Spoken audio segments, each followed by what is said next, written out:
This task a grueling one. Hope to find some diamonds tonight. Diamonds tonight. Heads up, you hear a sound. Turn around and look up. Total shock fills your body. Oh no, it's you again. I can never forget those eyes. 'Cause baby, tonight the creeper's trying to steal our stuff again. 'Cause baby, tonight you grab your big shovel and bolt again.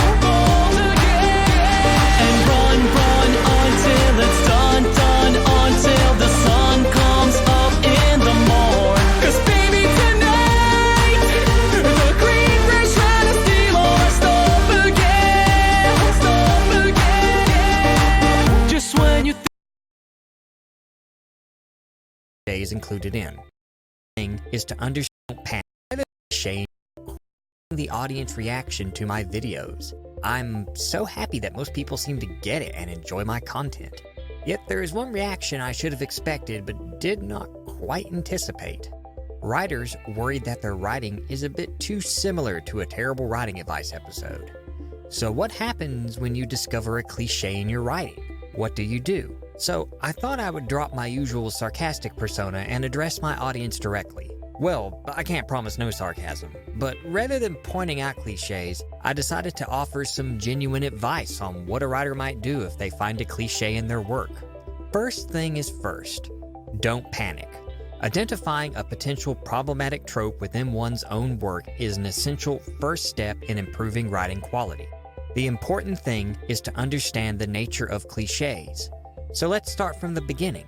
What is a cliche? Cliche. 1. A trite phrase or expression, also the idea expressed by it. 2. A hackneyed theme, characterization, or situation. Essentially an overused plot device, trope, or writing convention. When is something a cliche? Now that is entirely subjective. Two people can read the same story and one can say it's cliche and the other can say it's original. Whether a trope crosses the line from trope to cliche depends on the specific reader's taste. There is a difference between them after all. A trope is merely a storytelling convention. Anyone can find a particular trope a cliche, depending on how it's implemented into the story. Most writers' handbooks and writing advice blogs tell you to avoid cliches like the plague before patting themselves on the back for that totally original and funny joke. They then offer no further insight into the matter and call it a day. It is just assumed that cliches are bad. Cliches are certainly cast as the villain in modern storytelling. Ryan J. Stark proposes that the cliche is so reviled in modern literature because it clashes with the romantic ideal of the author as creative genius who should always strive to design new and surprising language. The romantic ideal is a philosophy that views cliches as having no creative value. But is that really true? Are cliches really bad? They can be, but the risk cliches pose is not a lack of originality. The true danger of cliches is when it draws the reader out of the story. This most often happens when a writer uses a cliche without thinking. Let's use an example. Let's say our aristocratic fantasy hero enters a rough-looking marketplace with a coin pouch at his belt. It isn't long before a young, streetwise child bumps into him. The child apologizes before vanishing into the crowd. I use this example because I once read a story that used this trope and it brought me out of the story. TV Tropes calls this trope the percussive pickpocket. The TV Tropes Wiki, which is a wiki dedicated to identifying and cataloging storytelling conventions, has a trope called TV Tropes Will Ruin Your Life. The basis of the trope is that when one spends too much time reading TV tropes, they are able to more easily identify the storytelling conventions that a story is using by watching it with a critical eye, thus ruining any surprise. This is why there's often a divide in review scores between professional critics and the general audience. Critics usually train themselves to dissect entertainment with careful analysis because that's their job. They are far more attuned to cliches than most people, and a lack of originality will be far more glaring for them.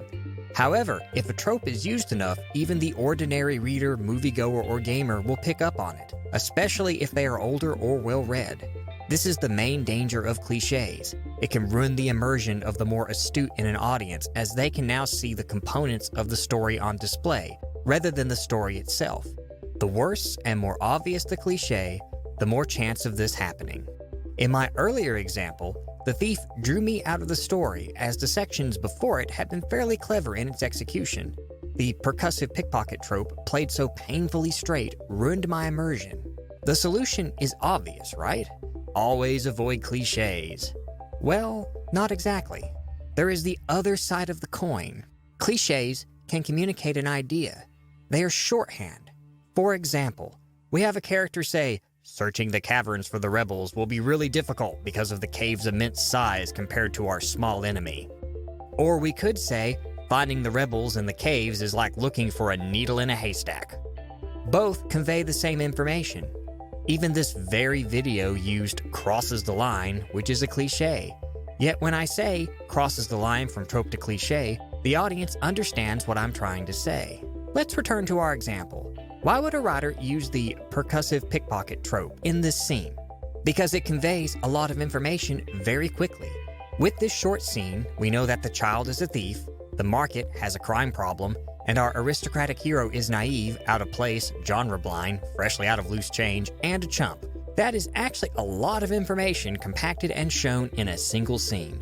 Lazy and unoriginal, perhaps, but efficient in terms of information, especially considering the short nature of the scene. Is there a better way to write this scene? Yes, a lot of ways actually, but we will get to that. But it helps to first break down a scene into what it's trying to show us before trying to replace a cliche. Cliches are also fun. I often joke in my writers group that the easiest way to get compliments from me is to add a giant robot monster, cyborg, or some other hokey sci-fi or fantasy thing. I tend to like a certain amount of cheese in the media I consume. Cliches also sell. Some publishing houses have literal formulas they use that their writers are required to follow. This is often the case for romance novels. If it sells, why change it? This can be dangerous, though. Trends do not last forever. Eventually, audiences tired of the latest fad and move on. So what exactly is my point in all of this? If there's one thing I hope writers take away from this video, it's this. Cliches are not good. Cliches are not bad. Cliches simply are. I think it is a good idea for a writer to fall into the habit of looking at cliches from a dispassionate perspective, to see them as tools rather than as bad or wrong. One possible method I use for dealing with cliches can be broken down into 3 basic steps. Step 1. Identify the cliche or trope used.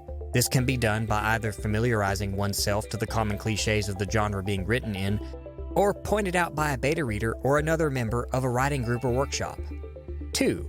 Identify what the cliche is trying to communicate and how it relates to the goal of the scene the cliche is included in.